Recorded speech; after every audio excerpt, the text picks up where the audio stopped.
សមិទ្ធផលថ្មីសំណង់ប្រឡាយមុខទឹកទំនប់សែនសុខដុមត្រូវបានអាជ្ញាធរខេត្តសម្ពុតដាក់ឲ្យប្រើប្រាស់ជាផ្លូវការក្រោយទទួលបានជំនួយឧបត្ថម្ភសាងសង់ពីអង្គការបូដាដែលពិធីនេះបានធ្វើឡើងនៅព្រឹកថ្ងៃទី20ខែមីនាឆ្នាំ2025នៅភូមិដោះក្រមុំសង្កាត់សុខដុមក្រុងសែមនរម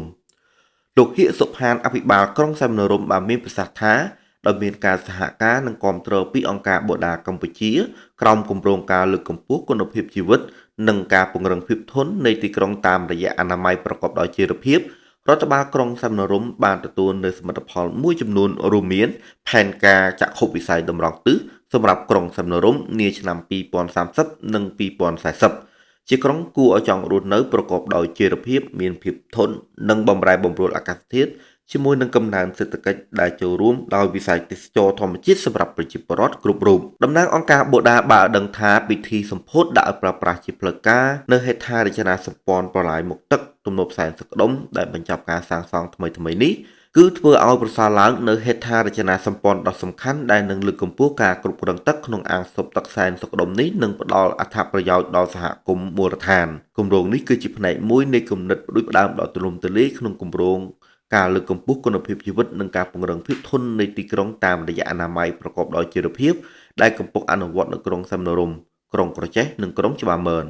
តាមរយៈគំនិតផ្ដួចផ្ដើមយើងកំពុងធ្វើការដើម្បីបង្កើតចក្ខុវិស័យរយៈពេលវែងនិងផែនការតាមវិស័យសម្រាប់ទីក្រុងនីមួយៗរួមជាមួយនឹងការកែលម្អហេដ្ឋារចនាសម្ព័ន្ធការកសាងសមត្ថភាពសម្រាប់អាជ្ញាធរមូលដ្ឋាននិងភាគីពាក់ព័ន្ធលោកម៉ែនផូលីននាយករងរដ្ឋបាលសាលាខេត្តមណ្ឌលគិរីបានថ្លែងអំណរគុណដល់